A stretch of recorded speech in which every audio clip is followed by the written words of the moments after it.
My parents took my sister on a private safari, said I wouldn't appreciate it anyway. When they came home, I was already moved out, and my silence was louder than any argument. My name is Catherine, and this is about the day my parents chose my sister over me for the last time, and how I made sure they'd never get the chance to do it again. For context, I'm 26 years old, work as a marketing coordinator for a tech startup, and I've been living at home to save money for a house down payment. My sister Stephanie is 23, recently graduated with an art degree, and has been the golden child since birth. While I was getting straight A's and working part-time jobs through college, Stephanie was getting C's and having mom and dad pay for everything from her car to her spring break trips to Europe. The favoritism wasn't subtle. When I graduated summa cum laude, they took us to Applebee's. When Stephanie barely scraped by with a 2.8 GPA, they threw her a graduation party that cost more than my entire college wardrobe. When I got my first promotion, Dad said "That's nice, honey," and went back to his newspaper. When Stephanie sold her first painting for $200 at a local art fair, they acted like she'd just been accepted into the Louvre. But the safari thing? That was the final straw. It started in March when Mom casually mentioned over dinner that they were thinking about taking a family trip somewhere exotic for their 30th wedding anniversary in July. I got excited. We hadn't taken a real family vacation since I was in high school, and I thought maybe this would be a chance for us to reconnect. I even started researching destinations, bookmarking articles about Japan, Iceland, New Zealand. What about an African safari? Stephanie suggested, barely looking up from her phone. My friend went to Kenya last year and said it was life-changing. Mom's eyes lit up immediately. Oh, that sounds amazing. Richard, what do you think? Dad nodded enthusiastically. I've always wanted to see the Big Five in person. Let me look into it. Over the next few weeks, the safari became the only topic of conversation at dinner. Dad would share articles about luxury safari lodges, Mom would show us photos of elephants and lions on her phone, and Stephanie would add destinations to some Pinterest board she'd created. I contributed too, researching the best times to visit different parks, looking up photography tips, even finding a great travel agent who specialized in African safaris. I should have seen the signs, but I was genuinely excited about the prospect of this trip. I started saving extra money, researching vaccinations we'd need, even bought a new camera with a telephoto lens specifically for wildlife photography. Then came the bomb. It was a Thursday evening in May. I'd just gotten home from work and was heating up leftover Chinese food when Mom and Dad called Stephanie and me into the living room. They were sitting on the couch with these weird expressions, excited but also nervous. "Girls, we have some news about the safari," Mom began, her voice artificially bright. "We've been working with the travel agent Catherine found, and we've booked the most incredible trip to Tanzania and Kenya." My heart started racing with excitement. This was it. They were going to tell us the dates, the itinerary, all the details I'd been dying to know. "The thing is," Dad continued, and I felt my stomach drop at his tone, "the trip is quite expensive, and we decided it would be better to take a smaller group this time." Stephanie looked confused. "Smaller group? It's just the four of us." Mom and Dad exchanged a look I'd seen 1,000 times before, the look they shared when they were about to prioritize Stephanie over me again. "Well, actually," Mom said slowly, "we thought it would be special to take just Stephanie this time. It's such an artistic destination, with all the beautiful landscapes and wildlife, and we know how much she'd appreciate it from a creative perspective." The room went silent except for the hum of the refrigerator in the kitchen. I felt like I'd been slapped. "What about Catherine?" Stephanie asked, and for a moment, I thought she was going to stand up for me. Dad shrugged. "Catherine's more of a practical person. She wouldn't appreciate the artistic elements the way you would. Plus, she's always so busy with work, she probably wouldn't even be able to take the time off." "But I've been researching this trip for months," I said, my voice barely above a whisper. "I bought a new camera. I've been saving money." "Honey," Mom said in that patronizing tone I'd grown to hate, "you can use that camera for other things. And the savings will be great for your house fund." "You said it was a family trip," I pressed, feeling tears starting to build behind my eyes. "For your anniversary." "It is a family trip," Dad said firmly. "Just a smaller family group this time." That's when Stephanie sealed the deal with the most casual cruelty I've ever experienced. "Besides," she said, scrolling through her phone like we were discussing what to have for dinner, "Catherine doesn't really like animals that much anyway. Remember how she wouldn't even pet Anne's rabbit?" I stared at her. "I'm allergic to rabbits, Stephanie. You know that." She shrugged. "Same difference."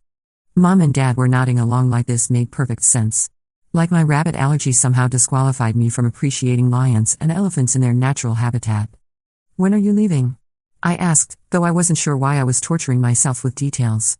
"July 15th through the 28th, Mom said. 2 weeks in paradise." July 15th. The exact dates I'd already requested off work, anticipating this trip.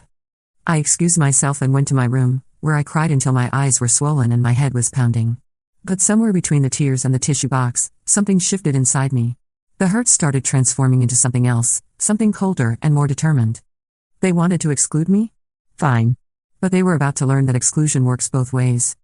The next morning, I started making plans. First, I called my friend Helen, who worked in real estate. I need to find an apartment, I told her. Something available by mid-July. My budget is $1,800 a month. I thought you were saving for a house, she said. Change of plans.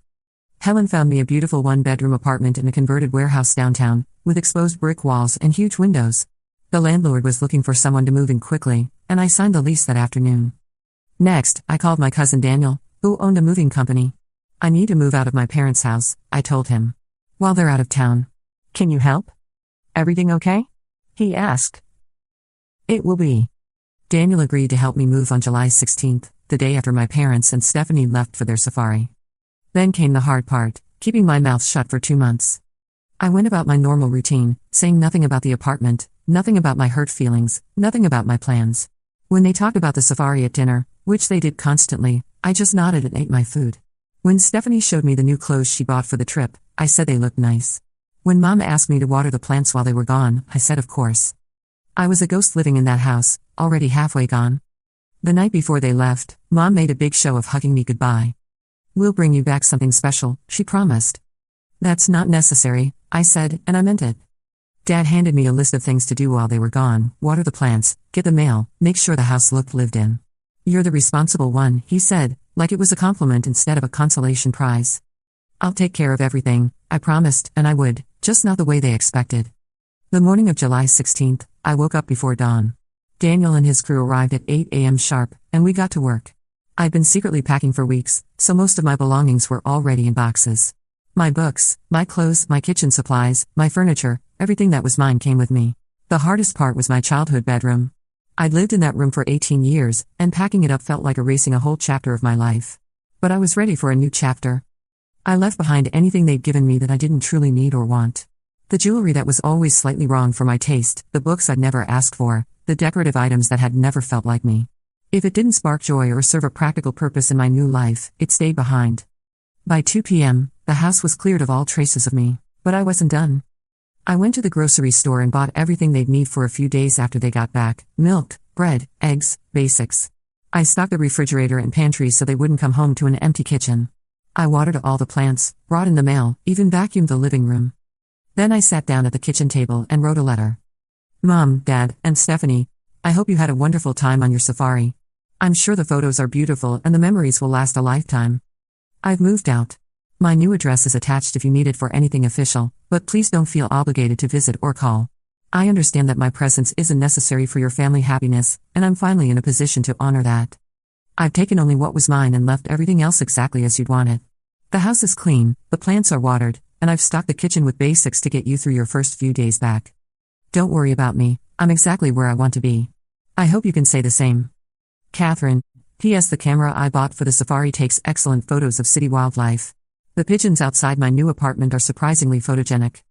I left the letter on the kitchen table, placed my house key beside it, and walked out the front door for the last time.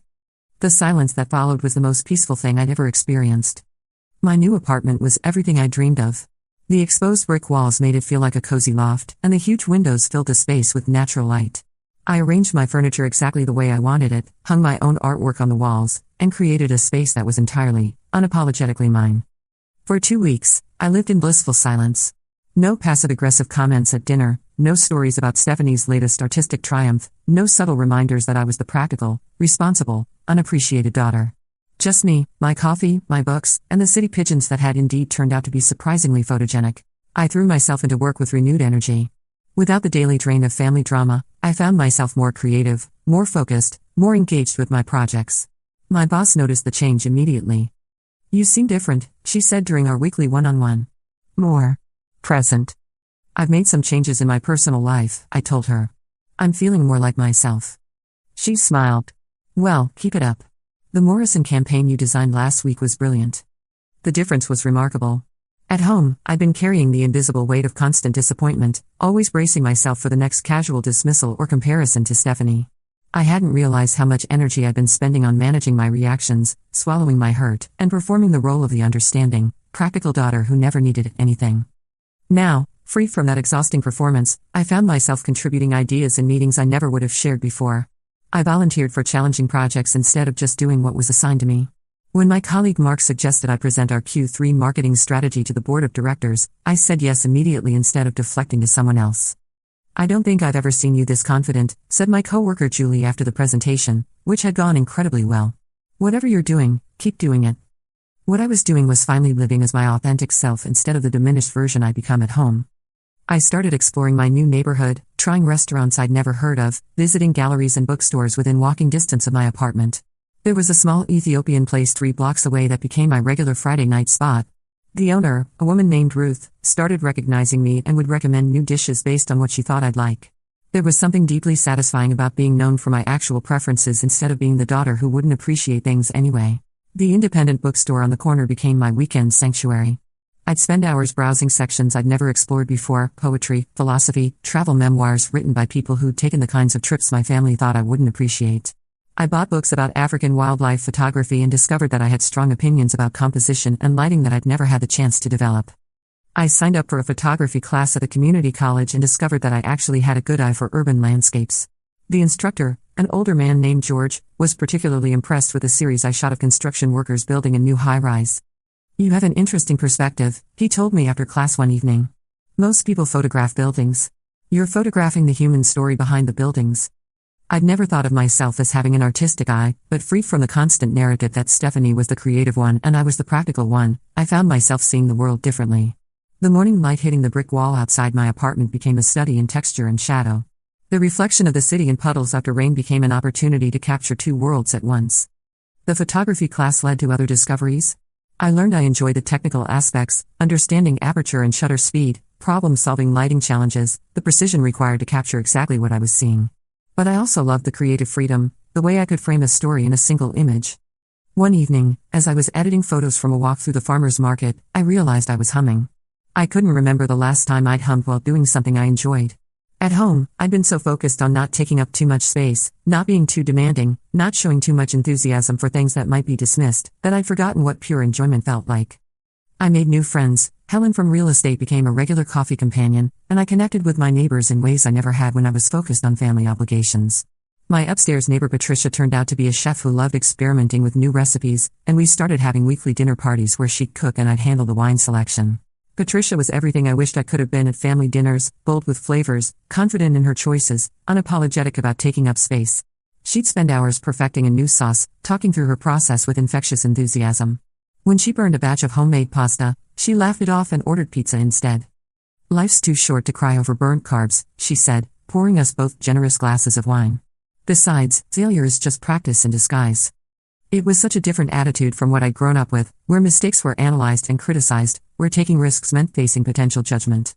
Patricia's approach to life was bold and experimental, and being around her made me braver. Through Patricia, I met her friend Susan, a graphic designer who worked with small nonprofits, and Susan's partner Michael, who ran a community garden in the neighborhood. They became part of our weekly dinner rotation, and suddenly I had a social circle that revolved around shared interests and genuine affection rather than obligation and guilt. Michael invited me to volunteer at the community garden on weekends, and I discovered I loved the physical work of planting and weeding, the satisfaction of seeing seeds grow into vegetables that would feed local families. There was something healing about working with my hands, about contributing to something that had nothing to do with marketing campaigns or family dynamics. "You're a natural," Michael told me one Saturday as we harvested tomatoes together. "Have you ever considered growing your own food?" I laughed. "I've been living at home until recently. My mom has very specific ideas about what the yard should look like." "Well, you've got those big windows in your apartment," he said. "Herb garden? Cherry tomatoes? You could probably grow enough basil to keep Patricia supplied for her cooking experiments." That afternoon, I went to the garden center and bought my first plants: basil, mint, oregano, and a small cherry tomato plant that I positioned carefully in my sunniest window. Watching those plants grow over the following weeks became a daily meditation, a reminder that I was nurturing something that was entirely mine. For the first time in my adult life, I was living for myself instead of trying to earn approval I was never going to get. The change wasn't just emotional, it was physical too. I'd been carrying tension in my shoulders for years, a tightness I'd attributed to work stress but now realized was the physical manifestation of constantly bracing myself for disappointment. My sleep improved dramatically. I'd been waking up multiple times a night at my parents' house, some part of my subconscious always alert for the next crisis or criticism. Now I slept deeply and woke up refreshed. I started taking evening walks through my neighborhood, something I'd never done at home because I was always worried about missing some family interaction or obligation. These walks became my favorite part of the day, an hour of pure solitude where I could process my thoughts, notice details about my surroundings, and simply exist without performing any particular role. During one of these walks, about 3 weeks after I'd moved out, I ran into my high school friend Jane at a coffee shop. We'd lost touch after graduation when she went to college on the West Coast, but she'd recently moved back to town for a job. "Catherine. Oh my God, it's so good to see you," she said, pulling me into a hug. "You look amazing. There's something different about you." We sat down to catch up, and I found myself telling her about the move, the new apartment, the photography class. I didn't mention the safari situation specifically, just said I decided it was time to live independently. "Good for you," Jane said firmly. "I remember your family dynamic from high school. Your sister was always the star, and you were always in the background taking care of everyone else." It was startling to hear someone else articulate what I'd never been able to name so clearly. "You noticed that? Are you kidding? It was obvious to everyone except you. Remember junior year when you got accepted to that competitive summer journalism program, but you turned it down because your parents wanted you to babysit Stephanie while they went on their cruise?" I did remember, though I'd buried that memory deep. I'd wanted that program desperately. It was at Northwestern and would have looked incredible on college applications. But Mom had said they were counting on me to watch Stephanie, and Dad had said the journalism program would still be there next year. It wasn't, they only offered it that one summer. I convinced myself it wasn't that important, I told Jane. But it was important. You talked about being a journalist for months. And when you gave it up, you just didn't. Like you decided your dreams weren't worth fighting for. Sitting there with Jane, I realized that the safari wasn't an isolated incident, it was the culmination of a lifetime of being told, in small and large ways, that my dreams and desires were less important than everyone else's convenience. "I'm not that person anymore," I told her, and as I said it, I knew it was true. "I can see that," Jane smiled. "You're taking up space again. I like it." We exchanged numbers and made plans to meet the following week. As I walked home that evening, I felt a deep sense of gratitude, not just for reconnecting with an old friend, but for becoming someone worth reconnecting with. The most surprising change was how I felt about my own company. At home, I'd been so focused on managing relationships and avoiding conflict that I'd never learned to enjoy solitude. Now, my Saturday mornings alone with coffee and a book weren't something to endure until social obligations kicked in, they were something to savor. I started cooking elaborate meals just for myself, not because I was lonely but because I deserved good food regardless of whether anyone else was there to appreciate it. I'd put on music, pour myself a glass of wine, and spend an hour making pasta from scratch or trying a new recipe I'd found online. These solo dinner parties became a form of self-care I'd never experienced before. I'd set the table properly, light candles, plate the food beautifully, and eat slowly while reading or listening to a podcast. It was the opposite of the rushed, anxious meals I'd eaten at home, always worried about saying the wrong thing or not showing enough enthusiasm for Stephanie's latest project. One evening, as I was enjoying a particularly successful attempt at homemade risotto, my phone rang. It was my friend Sandra from college, whom I hadn't spoken to in months. "Catherine, I hope you don't mind me calling out of the blue," she said, "but I just had the strangest conversation with your mother." My stomach dropped. "What do you mean?" "She called me asking if I'd heard from you. She seemed really worried, said you'd moved out without any explanation and weren't returning their calls. She asked if I thought you were having some kind of mental health crisis." I closed my eyes, feeling the familiar knot of anxiety that always came with my mother's manipulations. Even when I wasn't speaking to her, she was finding ways to control the narrative, to make my boundaries about my supposed instability rather than their behavior. "What did you tell her?" I asked. "I told her that you were an adult and if you weren't speaking to them, they should probably examine why instead of trying to go around you to your friends," Sandra said firmly. "But Catherine, what's really going on? I've never known you to cut off contact with anyone." I found myself telling Sandra the whole story, the safari, the casual dismissal, the years of feeling invisible in my own family. As I talked, I could hear my own voice growing stronger, more certain. "Jesus, Catherine," Sandra said when I finished. "I had no idea it was that bad.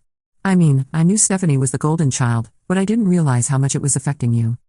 "I didn't realize it either, until I wasn't living in it anymore," I admitted. "Are you happy?" she asked. "With the decision to move out, I mean?"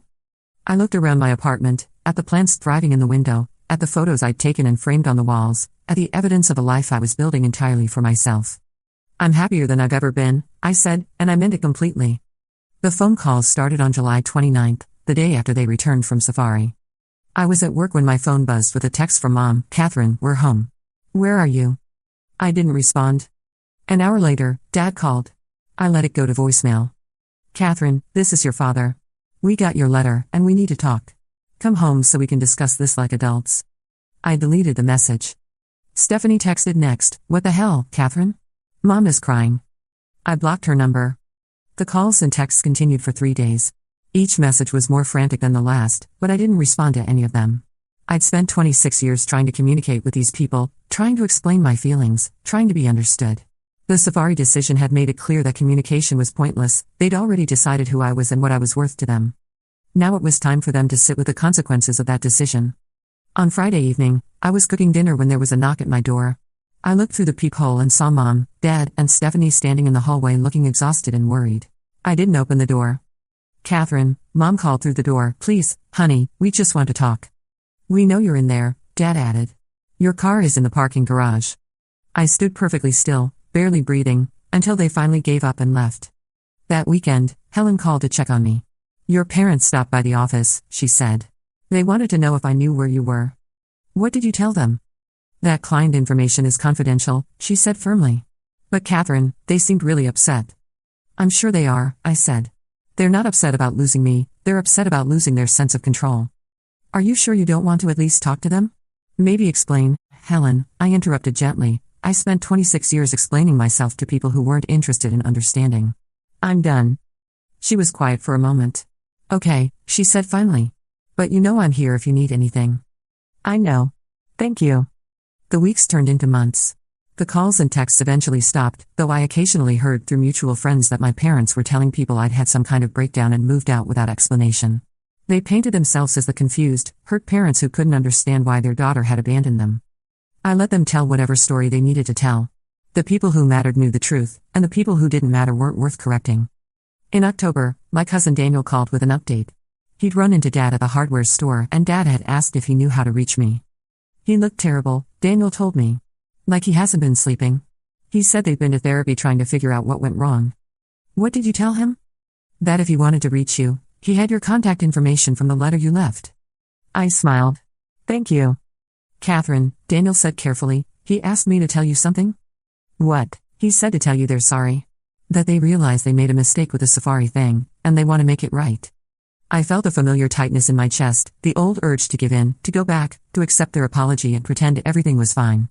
But then I remembered sitting in that living room while they explained why I wouldn't appreciate the trip, while Stephanie casually dismissed my feelings, while they nodded along like my exclusion was perfectly reasonable. "Daniel," I said, "if someone punches you in the face and then apologizes, are you required to let them punch you again?" "No, of course not." "Then why would emotional punches be any different?" He was quiet for a long moment. "I get it," he said finally. "Just don't close the door forever, okay? People can change." "Maybe," I said. "But I'm not holding my breath." In November, I got a promotion at work, senior marketing coordinator with a substantial raise and my own office. I celebrated by taking myself to the fanciest restaurant in the city and ordering a bottle of wine that cost more than my parents had ever spent on a birthday dinner for me. As I sat there, looking out at the city lights through the restaurant's floor-to-ceiling windows, I realized something profound. I was genuinely happy. Not the forced, people-pleasing happiness I'd performed for years, but real, deep contentment with my life and my choices. I'd spent so many years trying to earn love that was always conditional, always just out of reach. Now I was learning to give that love to myself, and it turned out to be more than enough. In December, I got a Christmas card addressed to my new apartment. Inside was a family photo from the safari, Mom, Dad, and Stephanie grinning in front of a sunset over the African savanna. They looked happy and relaxed, exactly the way they should look on the trip of a lifetime. There was no note, no message, just the photo. But I understood what they were trying to say. Look what you missed. Look what you chose to give up. But looking at that photo, all I felt was relief.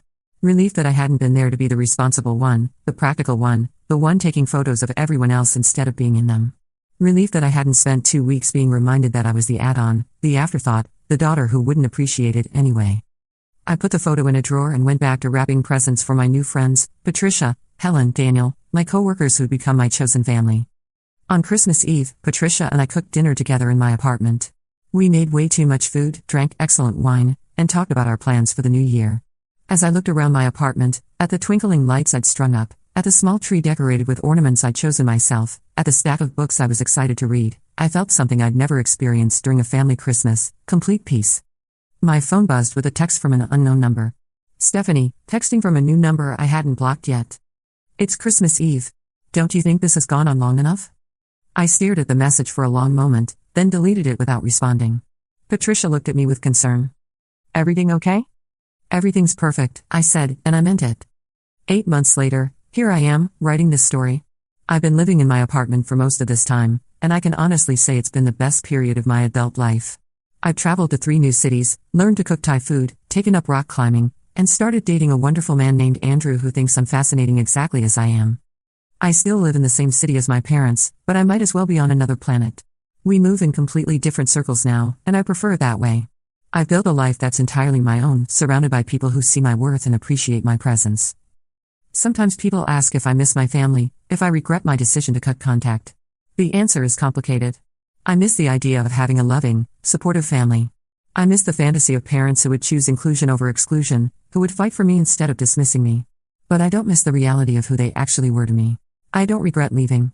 I don't regret the silence. I don't regret choosing myself for once in my 26 years. The safari was never really about the safari. It was about a pattern of behavior that had been going on my entire life, a pattern of them deciding I wasn't worth including, wasn't worth celebrating, wasn't worth fighting for. The safari was just the moment I finally decided I agreed with them, I wasn't worth that kind of treatment. So I removed myself from the equation entirely. They got their perfect family safari with their golden child. I got my freedom, my peace, and my self-respect back. In the end, we all got exactly what we deserved. Some people might say I overreacted, that I should have given them a chance to explain or apologize. But here's the thing about apologies, they're meaningless if the behavior doesn't change. And after 26 years of the same pattern, I wasn't interested in waiting around to see if the 27th year would be different. My silence wasn't punishment, it was protection. Protection for the person I was finally becoming when I wasn't constantly trying to earn love from people who'd already decided I wasn't worth their best effort. They taught me that I wouldn't appreciate it anyway. Turns out, they were right about one thing, I don't appreciate being treated like an afterthought. I don't appreciate being dismissed and excluded and made to feel grateful for scraps. But I do appreciate my new life. I appreciate my apartment with its perfect morning light. I appreciate my friends who show up for me consistently. I appreciate my job where my contributions are valued. I appreciate my Saturday mornings with coffee and photography walks through the city. I appreciate the person I've become in the silence they thought would bring me back to them.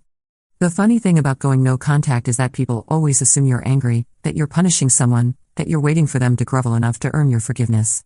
But the truth is much simpler and much scarier for people who've lost someone this way. Sometimes, people just move on. Sometimes, the silence isn't a cry for attention or a manipulation tactic. Sometimes, it's just peace. And sometimes, that peace is worth more than any safari could ever be.